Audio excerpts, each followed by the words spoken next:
sepadat-padat apapun kita beraktivitas, pada akhirnya meninggal juga, pada akhirnya wafat juga. Jangan lupa, awas, jangan lalai bahwa satu saat kita akan pulang kepada Allah.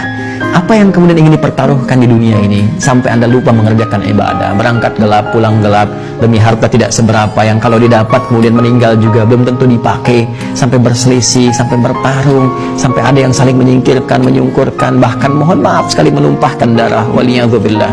Allah, berlindunglah kepada Allah Subhanahu wa taala. Berlindunglah, karena apapun yang Anda dapatkan saat di dunia satu saat akan ditinggalkan.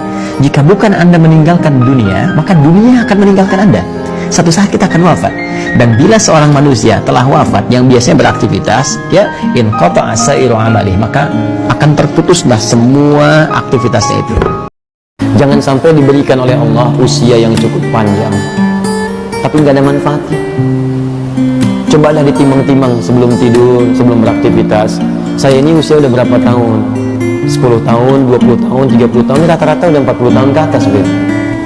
Ya, 30 tahun ke atas, 40 tahun, 50 tahun, 60 tahun. Pertanyaan saya, ini karena itu dihisab semua nih. Maaf ya, maaf sekali. Dari 40 tahun hidup atau lebih, berapa kali lisan kita digunakan pada yang tidak bermanfaat? Itu akan dihisab. Berapa kali berdusta? Berapa kali ghibah? Berapa kali mencela? Berapa kali berselisih? Mata, berapa kali salah lihat? Telinga, berapa kali salah dengar? Tangan, sampai ke ujung kaki, itu akan dihisab. Tolong tanamkan dalam jiwa kita, mustahil Allah menguji seorang hamba di luar batas kemampuannya. Kalau kita bahasakan ini ke dalam bahasa psikologi, itu akan menenangkan jiwa kita. Jadi kalau Anda sedang diuji, katakan, kata Al-Quran, bisa, mampu. Karena mustahil Allah menguji kalau Anda nggak mampu. Teman-teman, maaf ya, yang mampu itu Anda, bukan saya. Ketika Anda punya masalah sebesar apapun sekarang, Anda mampu, saya tidak. Karena itu Anda yang diuji, bukan saya. Allah menilai Anda mampu. Kenapa Anda pesimis? Allah menciptakan kita mengatakan Anda mampu. Kenapa kita yang diciptakan pesimis? Nikmati saja, katakan pasti bisa. Mampu saya. Bolehkah kita mendoakan yang jelek-jelek kepada orang yang menyakiti kita, Ustaz? Dan bolehkah kita bersyukur kepada Allah bila dikabulkan? Terima kasih sebelumnya. Kita doakan yang baik. Ya, toh mohon maaf dia mencela kita itu, celaan dia, ketika keluar celaannya itu sudah memberikan pahala kepada kita. Kenapa harus dengan mencela kembali sehingga mengembalikan pahala yang telah kita dapatkan? Nah, yang kedua, kalau hati kita sudah lapang dengan memaafkan, bukan berarti persoalan dia selesai. Persoalan kita dengan dia diselesaikan oleh Allah. Allah akan lupakan beban-beban pada diri kita tentang dia, dihapuskan. Jadi kita nggak capek mikirin dia hilang. Tapi kalau dia belum minta maaf kepada kita, persoalan dia dengan kita belum selesai.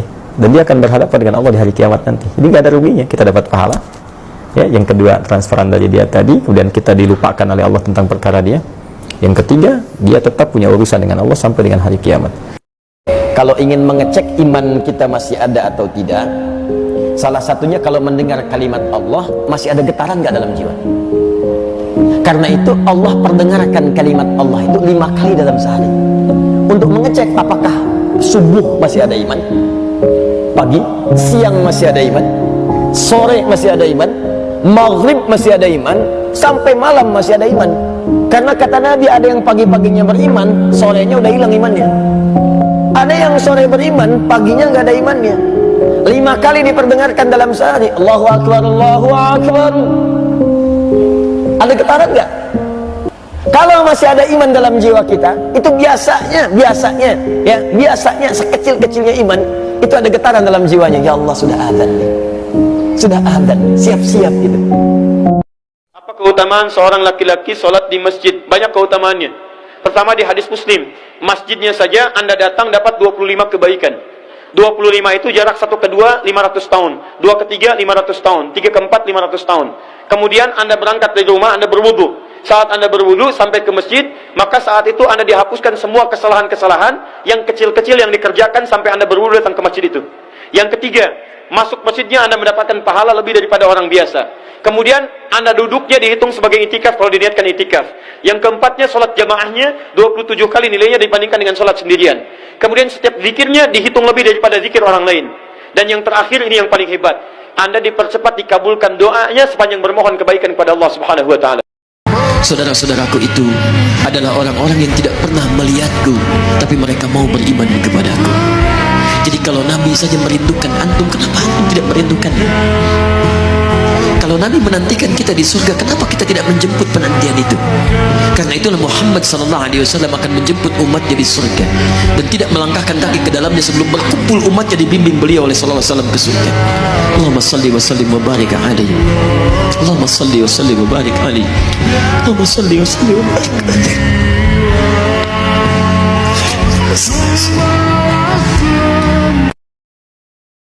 Ini yang penting, tolong pegang kata-kata saya. Kita berlomba dengan maut, dengan kematian, dan kita tidak tahu kapan waktu kita untuk berpulang. Mohonlah selalu kepada Allah untuk menjaga kita dalam ketakwaan terbaik dan mempertahankan keimanan saat kita kembali kepada Allah. Saya mohon pada Anda, kalau diperkenankan hanya untuk mencium tangan Anda, memohon saya cium tangan Anda malam ini. Saya mohon, buka lembaran baru kehidupan kita. Tidak ada manusia yang sempurna, kita bukan malaikat. Kemarin kita salah, siang tadi kita salah, tapi kita bisa berubah. Kalau Anda bisa memilih yang baik, kenapa mempertahankan yang buruk?